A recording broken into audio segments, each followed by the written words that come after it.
শুধু টাকার অভাবে কেউ কষ্টে থাকে না। এই পৃথিবীতে আসলে মানুষ মানেই ভিক্ষুক। কেউ টাকার, কেউ মানসিক শান্তির, কেউ খাবারের, কেউ বা ভালোবাসার।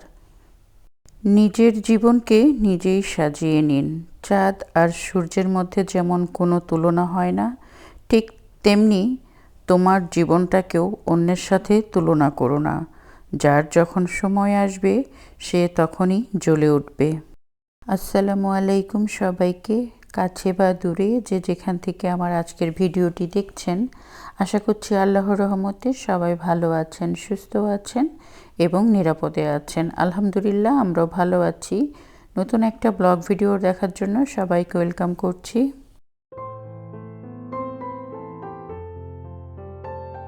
নতুন দিনে নতুন একটা ভিডিও শেয়ার করতে যাচ্ছি। আশা করছি আমার আজকের ভিডিওটি অনেক বেশি ভালো লাগবে।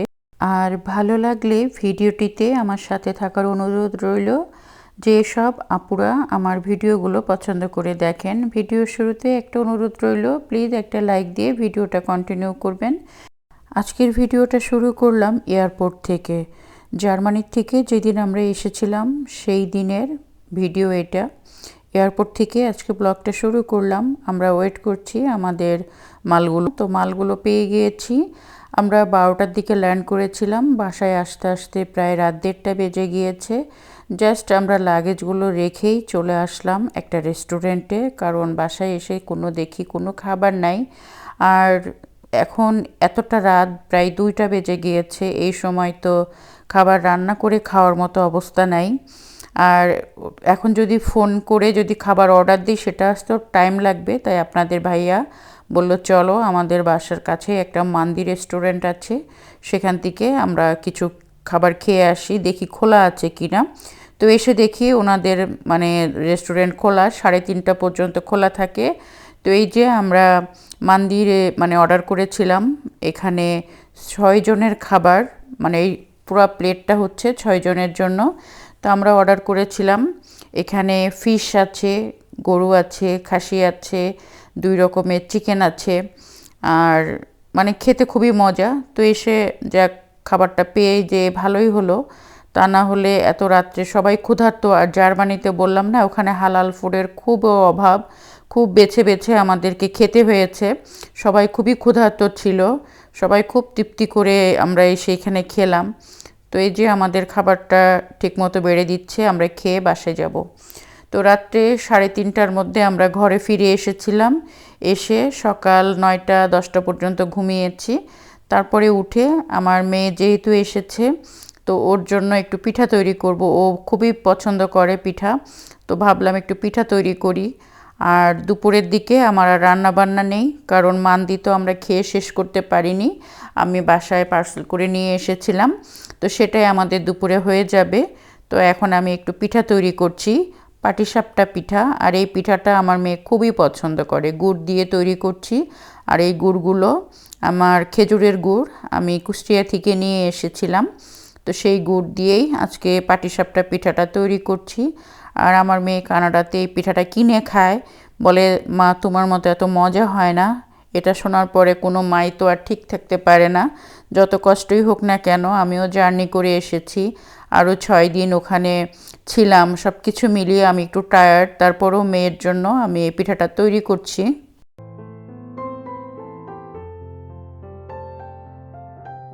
চোখের ভালো লাগা থেকে মনের ভালো লাগা হয়ে যায়। এখনকার দিনে আমাদের জীবনের সবচেয়ে বড় চ্যালেঞ্জিং ব্যাপার হচ্ছে নিজেকে কিভাবে ভালো রাখা যায়, ভালো থাকা যায়। আমরা বেশিরভাগই মানুষই নিজের বর্তমান অবস্থা নিয়ে কখনোই সন্তুষ্ট না। আমরা চিন্তা করি কিভাবে আমাদের জীবনটা আরও বেশি সুন্দর হবে, আরও বেশি সুখী হতে পারবো। মজার ব্যাপার হচ্ছে আমরা সারা জীবন ভেবেই যাই জীবনটাকে সুন্দর করার জন্য, যে কাজটা করতে হবে সেটাই করি না। কিন্তু মানুষ চাইলেই তার জীবনটা সুন্দর করতে পারে। শুধু যেটা করতে হবে, নিজের জীবনটা পরিবর্তন করতে হবে। পরিবর্তন কিন্তু অনেক রকমের হতে পারে, অনেক বড় পরিসরেও হতে পারে, আবার ছোট পরিসরেও হতে পারে। কিছু ভালো কাজের মাধ্যমে নিজেকে পরিবর্তন করা যেতে পারে। যেটা হতে পারে নিজের যত্ন নেওয়া, নিজের মনের ভালো লাগার একটা সুন্দর ড্রেস পরা, বা নিজেকে নিজেকে কোনো না কোনো জায়গায় যেখানে আপনার ভালো লাগে সেখান থেকে ঘুরে আসা, বা নিজের হাতে সংসারে ছোট কিছু কাজ করা। মেন কথা যেটা নিজেকে একটু আনন্দ দেয় সেই কাজগুলো করা। এইভাবেই কিন্তু নিজের জীবনের অনেক পরিবর্তন আনা যায়।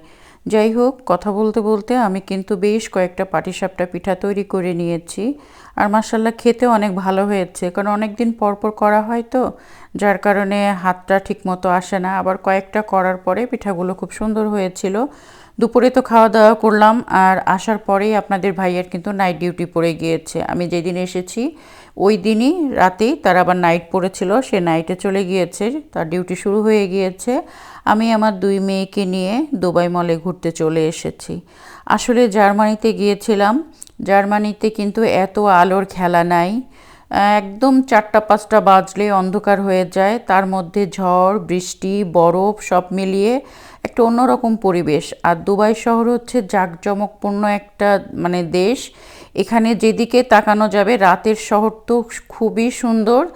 আর আমাদের বাচ্চারা যারা দেশের বাহিরে পড়াশোনা করতে গিয়েছে তাদের কাছে সেই সমস্ত দেশ কখনোই ভালো লাগে না। তারা দুবাই বলতে পাগল, কারণ দুবাইয়ের মতো এত জাঁকজমকপূর্ণ এত সুন্দর আমিও অনেকগুলো দেশে গিয়েছি, কিন্তু আমার কাছে ভালো লাগেনি। আমার কাছে দুবাই এত ভালো লাগে আমি ভাষায় প্রকাশ করতে পারবো না। আমার নিজের কাছে যেহেতু ভালো লাগে, আর আমাদের বাচ্চাদের কাছে তো অবশ্যই ভালো লাগে। আমরা মানুষ, আমরা কিন্তু সবসময় অন্যের ভালো লাগাকে প্রাধান্য দিয়ে থাকি। আসলে এটা না করে আমার নিজের যে কি ভালো লাগে সেই দিকে নজর দেওয়া বা প্রাধান্য দেওয়া আমাদের প্রত্যেকেরই উচিত। 2 মেয়েকে নিয়ে চলে আসছি দুবাই মলে। এসে আমরা দুবাই মলে একটা রেস্টুরেন্টে বসেছি, আর এই সুন্দর এই জিনিসগুলো আমরা দেখছি। এগুলো কিন্তু আমরা খুবই মিস করি, দুবাইয়ের বাইরে যখন যাই খুব মিস করি। তো এসেই আর দেরি করিনি, রাত্রে যেহেতু আমরা এসেছিলাম, পরের দিন রাত্রে আবার আমরা দুবাই মলে চলে এসেছি ঘুরতে। কারণ বাচ্চারা একদমই বাসায় থাকতে চাচ্ছে না, বলছে না চলো। আর বিশেষ করে আমার বড় মেয়ে তো আর বেশি দিন নাই, ওকে নিয়ে ও যেদিন এসেছে তার পরের দিনই আমরা জার্মানিতে গিয়েছিলাম। ওখানে আমরা প্রায় 7 দিনের মতো ছিলাম, তারপরে চলে এসেছি। এসেই আবার আপনাদের ভাইয়ার তো ডিউটি শুরু হয়ে গিয়েছে, ও তো আমাদেরকে টাইম দিতে পারছে না। আমি আমার 2 মেয়েকে নিয়ে এখন ঘোরাঘুরির মধ্যে ব্যস্ত আছি। নিজের সংসারে ঠিকমতো এখনও মানে স্থির হতে পারিনি। কোনো রকম বাসায় এসেছি, এসেই এই যে কিনে কিনে খাচ্ছি। আর আমাদের জন্য তো আর কেউ খাবার রেডি করে রাখে না যে আমি আসলাম আমার প্রতিবেশী আমার জন্য খাবার নিয়ে আসবে, তা তো না। আর আমরা আসলেও আর চাইও না, অনেক জীবনে করেছি, এখন আর কারোর জন্য করতে চাই না।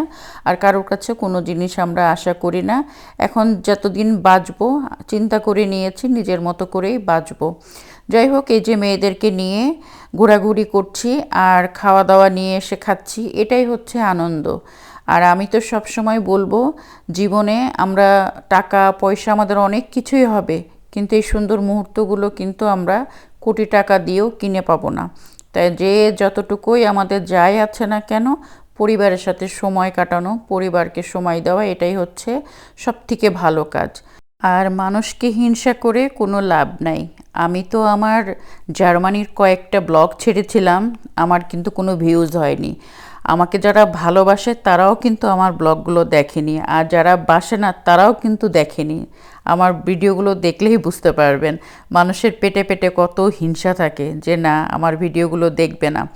আসলে যদি ভালোবাসা থাকতো, বলে না চোখের ভালো লাগা থেকে মনের ভালো লাগা হয়ে যায়, যদি ভালো লাগা থাকতো ভালোবাসা থাকতো আমার ভিডিওগুলো মানুষ দেখতো। আমার কিন্তু তাতে কোনো কিছু যায় আসেনি। যাই হোক, আপনাদের সাথে আমার জার্মানির ব্লগগুলো স্মৃতি হিসাবে ধরে রাখলাম। জার্মানির থেকে এসে মেয়েদেরকে নিয়ে খুব মজা করছি, সেই ব্লগটাও একটু আজকে শেয়ার করে দিলাম। ইনশাল্লাহ আমার মেয়ে আর 2 দিন আছে, ও যাওয়ার পরে ফ্যামিলি ব্লগ মানে আমি যেরকম সাংসারিক ব্লগগুলো শেয়ার করতাম ওই ব্লগগুলোই আপনাদের সাথে আবার শেয়ার করব। আর কোথায় কোথায় ঘুরেছি সেগুলো মাঝে মধ্যে একটু একটু করে শেয়ার করব। ভিডিওটা আজকের মতো এখানে শেষ করছি। যে যেখানে আছেন ভালো থাকেন, সুস্থ থাকেন, আমাদের জন্য দোয়া রাখবেন। আজকের মতো ব্লগটা এখানে শেষ করছি। আল্লাহ হাফেজ।